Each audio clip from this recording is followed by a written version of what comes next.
তোর এত তাড়াতাড়ি আসা উচিত হয়নি, আর কয়টা বছর থাকতেই পারতিস। আব্বা তুমি কি আমার উপর রাগ করেছো? না, মন খারাপ করিনি। আর কয়দিন পরে কইই আসতিস। যাওয়ার টিকিট কি কেটে আইছিস? না আব্বা, টিকিট কাটিনি, কয়দিন থাকবো বলে আইছি, কয়দিন পরেই কাটপানে। আব্বা এবার আমি চিন্তা করেছি, এবার আর বিদেশ যাব না, তোমাদের সাথেই থাকবো, আর এখানে একটা দোকান দেবো।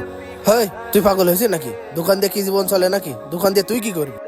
তোর ছোট ভাইয়ের এখনো লেখাপড়া শেষ করাতে পারলাম না, তার একটা খরচ। আবার তোর ছোট বোনের বিয়ে দেবো, তার একটা খরচ আছে। এইসব নিয়ে তোর কি কোনো চিন্তা আছে?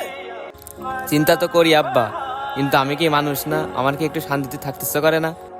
এসব কথা বাদ দে, বিদেশ যেতেই হবে। এসব আবেগ দিয়ে জীবন চলে না। ঠিক আছে, তাই হবে।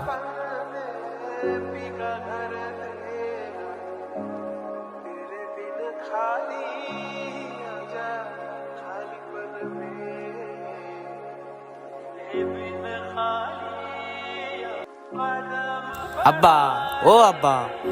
এখন গুছিয়ে কোনে আব্বা যাচ্ছিস? চলে চলে যাচ্ছি। যাচ্ছি তার মানে ডাকি? তোমাকে আর বিরক্ত বিরক্ত করছি না? আমার কথায় কি রাগ করেছি? আমি তো তোর ভালোর জন্যই কইছি। আব্বা টাকের কি আছে, যাই আবার তোমাকে জানি টাকা পাঠাবানি।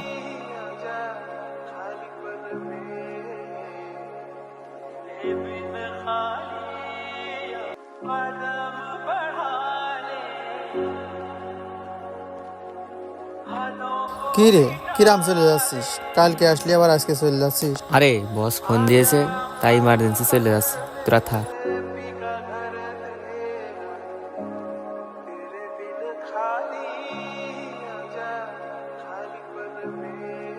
এর নামই মনে হয় প্রবাসী।